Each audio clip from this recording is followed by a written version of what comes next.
we notice that the camera on the front of the house is missing, do you believe the perpetrator purposely took the camera?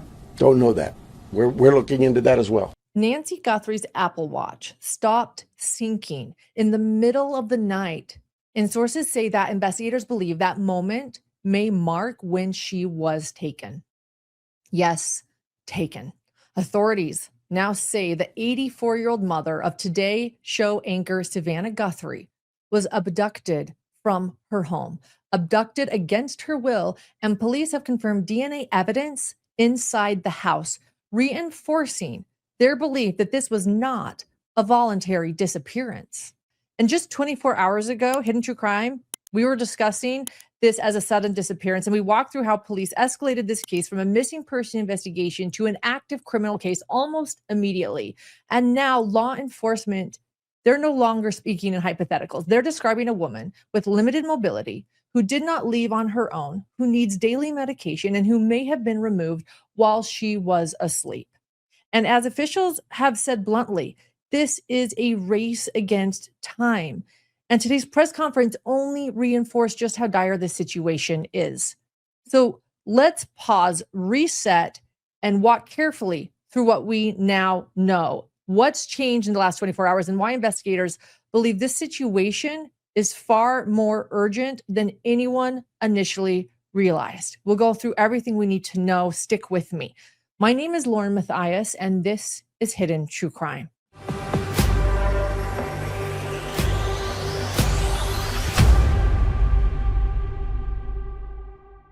Nancy was last seen Saturday night, January 31st, around 9:30 p.m. after spending the evening having dinner and playing the game Mahjong with her daughter Annie. She was dropped off back at her home in Tucson, Arizona's Catalina foothills. And the Catalina foothills is a quiet, affluent neighborhood. It has desert scenery reminiscent of a Georgia O'Keeffe painting. It's a home of solitude. She lived there alone.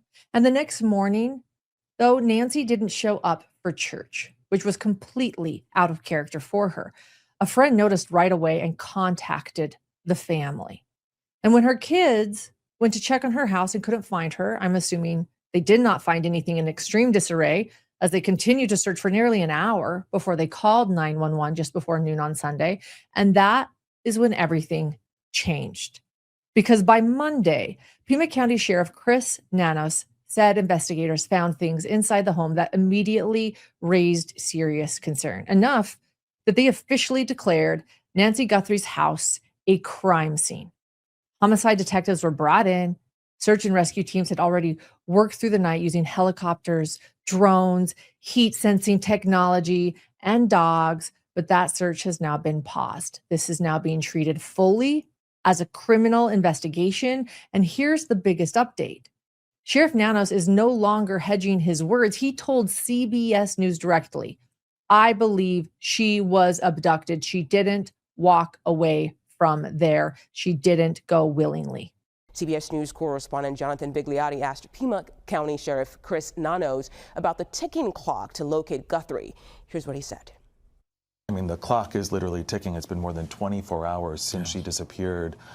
Are you concerned that it may be too late before she is found? Well, look, we don't want to go there. He also told the Daily Mail that evidence suggests Nancy did not leave on her own. Nanos said, quote, "She did not walk away. We believe she was forced to leave that residence. It was against her will." And then when he was asked if abduction was too strong of a word, he simply responded, "No, it is not too strong of a word." Nancy's physical condition is a huge reason police are so confident about this. Investigators say she has very limited mobility, uses a walker, and could not walk more than about 50 feet without help. Sheriff Nanos said the family told him that she couldn't even walk 50 yards on her own, and police have been very clear about what this is not.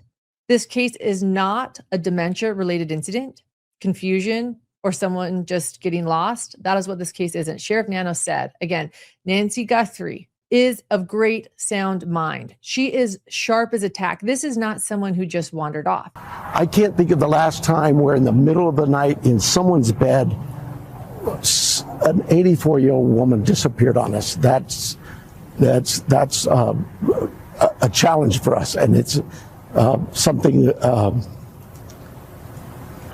we just want her back. Yeah, we all do. We all do, Sheriff. I know you've been in contact with Savannah, who we know is in Tucson. What is your message to her and the Guthrie family and all the viewers who care so much about Savannah? We're not going to give up. We'll get this. I'm blessed. I have a team that is, look, they'll solve this. I know they will. And when detectives searched the home, they found Nancy's phone, they found her wallet, and car still inside. The lights in the common areas were on. The front door was unlocked. Investigators have also noted signs consistent with a forced entry, but they aren't releasing specific details because, again, this is an active investigation. They are holding clues tightly to their chest still. And police believe Nancy, though, was taken sometime overnight. That they're telling us, possibly while she was in bed asleep. Can you imagine 84 years old being woken up and being taken while in your bed asleep? Her family is now asking neighbors to check any security footage they may have had from between 1 a.m. and 4 a.m. Sunday morning, because according to sources, her pacemaker last synced with her Apple Watch around 2 a.m. And after that, they believe is when she was taken out of range. That's in quotes, taken out of range. Even if a camera doesn't point directly to her house, police say it still matters. Sheriff Nanos explained it could be something as small as headlights, a vehicle passing through the area, or someone walking by. If anything feels even slightly off, they want to see it. Investigators are currently reviewing footage, Nancy's cell phone data, license plate readers, and other cameras throughout the neighborhood. They are also canvassing the area and searching for a possible vehicle of interest that could help identify a suspect or suspects. And then there's another major development that came in overnight. Sheriff Nanos has now confirmed that DNA evidence was located inside Nancy's home and sent to a lab for testing. He said, quote, "We took some samples that we hope will have enough of a DNA profile to give us some identification as to what we're looking at," end quote. And according to the Los Angeles Times, that DNA source was indeed blood, according to Los Angeles Times. And at this point, investigators haven't said whose blood it is, and they've explained that it could take several days for results to come back. But the presence of blood at the scene, if true, only reinforces why police believe this was not a voluntary disappearance. Sheriff Nanos has also been very blunt about how serious the timing is here. Nancy needs daily medication, and it has now been well over 24 hours since she disappeared. He said, "This is about an 84-year-old woman who is sick, who needs her medications, who in the middle of the night was taken from her bedroom. If she is alive, she needs her medication. That in itself could be fatal. And that's scary." End quote. Right now, police don't know if Nancy was injured when she was taken. Authorities also say there's no evidence that she was taken across the nearby Mexican border and no indication that this involves cartel or border-related activity. It's also worth noting a bit about Tucson as a city. Like many urban areas, it has higher than average crime rates compared with the national average, especially for property crime. And some neighborhoods also see violent crime in Tucson, but the Catalina foothills, where Nancy lives, is very different. It's an affluent, low crime area with large homes and generally very strong security. Violent crimes like in Abduction are extremely rare there. And that's part of why this case is so alarming and why investigators are treating it with such urgency. I've decided I'm officially done with mornings that start with, why do I own clothes but still have nothing to wear? And that's thanks to Daily Look. This podcast is sponsored by Daily Look, the #1 highest rated premium personal styling service for women. What makes it different is that you're paired with a real personal stylist. Yes, not an algorithm who actually doesn't maybe understand, but someone who actually gets your style, your body, your lifestyle, and you work with the same stylist every time. Daily Look sends you up to 12 premium pieces to try on at home. You keep what you love and send back the rest, and the shipping is free both ways. It takes the stress out of shopping and somehow always gets it right. Like this shirt. Honestly, they have me figured out. I love it. I have worn Daily Look outfits to work, to meetings, and yes, while recording this podcast, like right now. It's time to get your own personal stylist with Daily Look. Head to dailylook.com to take your style quiz and then use code HIDDEN for 50% off your first order. Once again, that's dailylook.com for 50% off, and make sure you use my promo code HIDDEN so they know that I sent you. One last time, dailylook.com and promo code HIDDEN. As for motive, investigators are keeping all possibilities open. Sheriff Nano said there is no initial evidence that Nancy was targeted because of her daughter, Savannah Guthrie's public profile as a Today show anchor. But at the same time, he said that they can't rule that out. He confirmed that investigators are looking into whether Nancy may have been stalked or harassed, and said Savannah's security team is in contact with law enforcement. And this is where a lot of public speculation starts. One theory that always comes up in cases like this, especially when a family member is well known, is the idea that this could somehow be connected to Savannah Guthrie herself, that maybe this was an attack aimed at hurting her by taking someone she loved or tied to someone who had an issue with her or her work as a journalist. And it's understandable that people wonder this. You know, Savannah Guthrie is a nationally known news anchor. She interviews powerful people. She has moderated presidential debates and has had tense, uncomfortable conversations on live television. So people naturally ask, did she make the wrong person angry? But when you really step back and look at Savannah Guthrie's career, she is not generally considered a controversial or inflammatory figure in the way other media personalities might be. She's not a pundit. She's not known for extreme political commentary or taking loud, polarized stances. If anything, criticism of Savannah tends to come from both sides at different times. Some people think she pushes too hard in interviews. Others think she doesn't push hard enough. Honestly, that usually points to someone operating pretty close to the middle. She's widely viewed as a mainstream established journalist, professional, measured, and controlled, not someone who builds a brand around outrage or controversy. And look, that doesn't mean that she never upset anyone before. Anyone interviewing politicians at that level will frustrate someone eventually.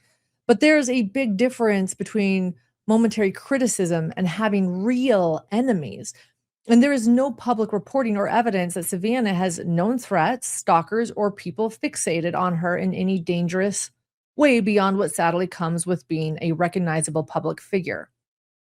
Another thing about Savannah Guthrie is that she's very open about her Christian faith. She's written 2 books centered on her faith, mostly What God Does, as well as mostly What God Does Is Love You.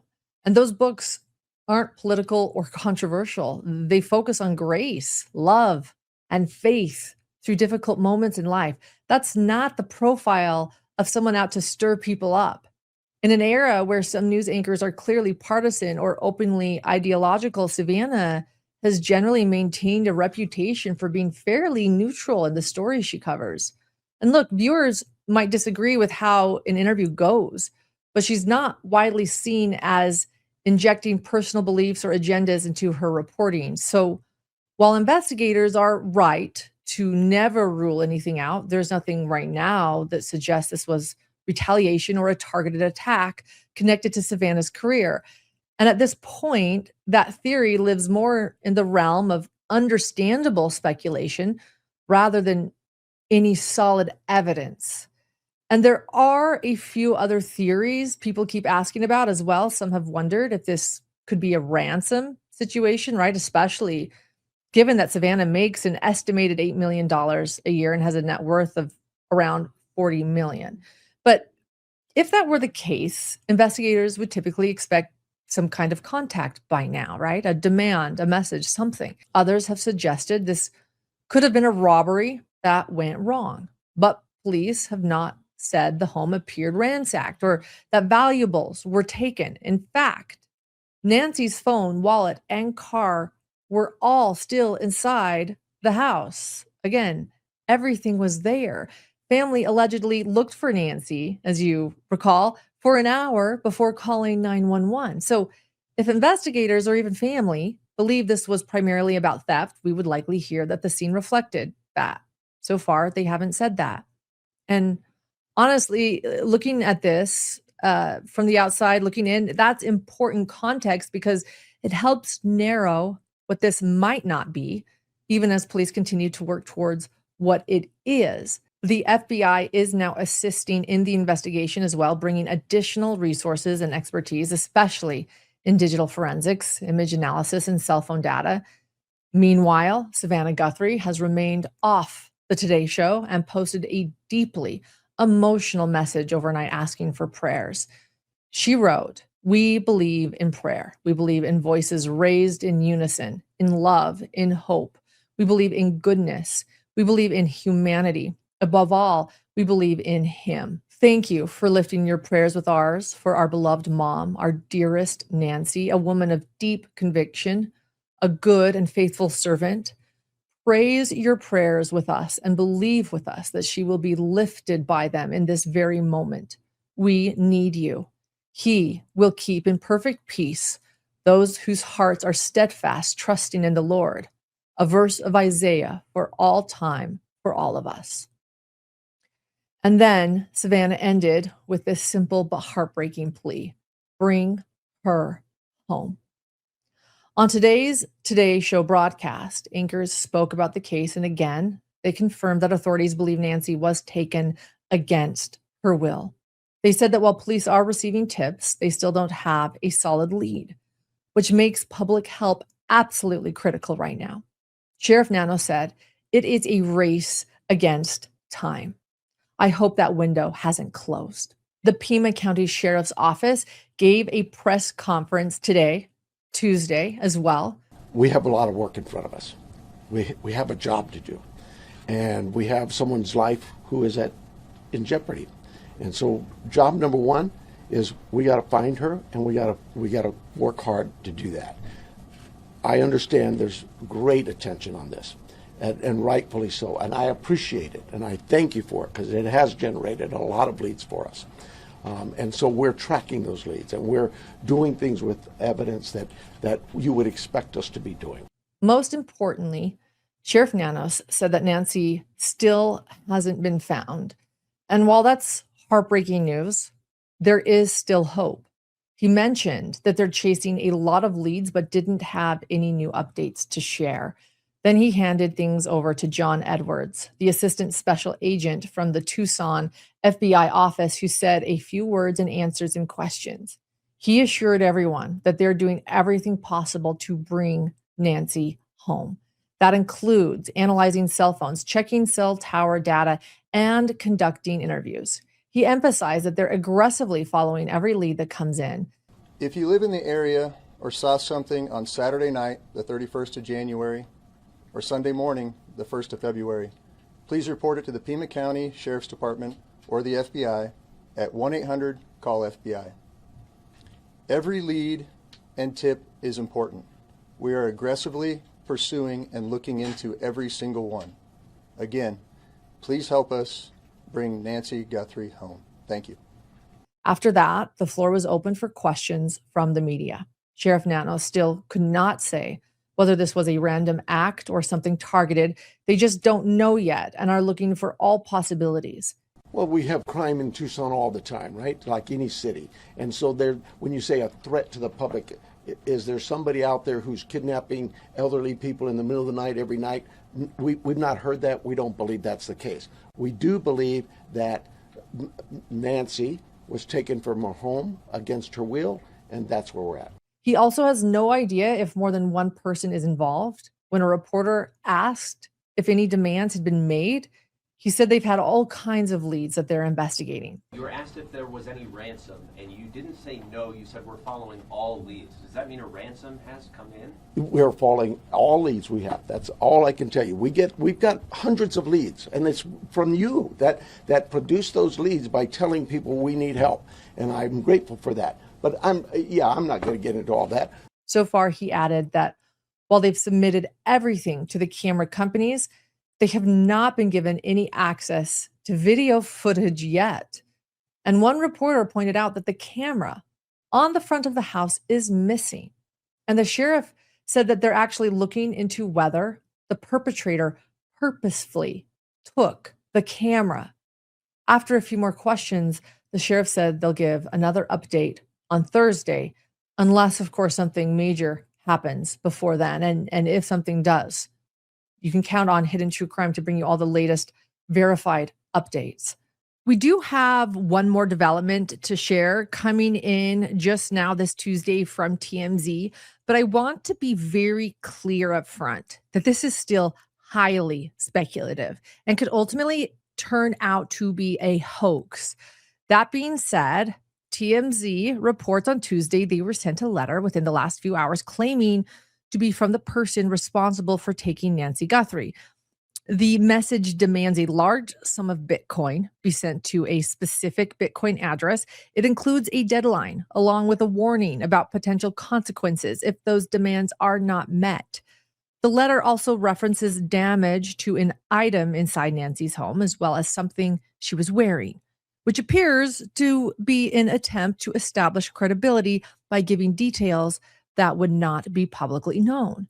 TMZ says they have confirmed that the Bitcoin address itself is real and have turned the letter over to the Pima County Sheriff's Office. Take a listen. So something happened here just a few minutes ago. We received an email at TMZ from somebody purporting to basically issue a ransom demand. I'm not going to read this, but the top line to it is that they are asking for money, a lot. They are asking for it in the form of Bitcoin, and they are putting an or else on this. Right. Now, they also say they do two things. You don't want that number. Right. They say two things. They say that that there is an address, a Bitcoin address that that they could send this money to, and then they give a description of something that Savannah's mother was wearing at the time of the abduction and a damaged item in the house. Both things are clearly mentioned because they want to prove that they're legit. That So they have information about something that happened in the house. We don't know. Don't know if that is accurate. We have called the sheriff's department. We've made multiple calls, spoken with the detective unit. We have passed on this email. We don't know whether this is legit or not, but I will say this happens from time to time where a media outlet gets something like this. So just in due diligence, The one thing we should has to say be taken very, very seriously. Go ahead, Charles. Yeah, Sorry. the one thing we should say is that we have confirmed it. At least the Bitcoin address that they've included in this email is legit. Right. And the authorities will have to take this very seriously. This is a piece of material evidence that has been turned over. They think an abduction happened. They have found substance in the house. The detective walked back a little bit. The sheriff walked back the blood idea. They said that things have been gathered and they are testing those substances. But he did clarify that this is a very open and active investigation, so we'll have to see what happens. So we will let you know. But right now, again, all we're doing is we've sent this on to detectives, and we will see. And again, still highly speculative, could turn out to be a hoax. And there is nothing from the sheriff's office to clarify any of this. But still, TMZ is reporting this as of Tuesday. We wanted to share this. The Pima County Sheriff's Department is offering a reward of up to $2,500 for information leading to any arrest. And they are urging anyone with footage, sightings, or even a gut feeling that something wasn't right to come forward, because At this point, this case is more. It's so much more than online speculation, online theories.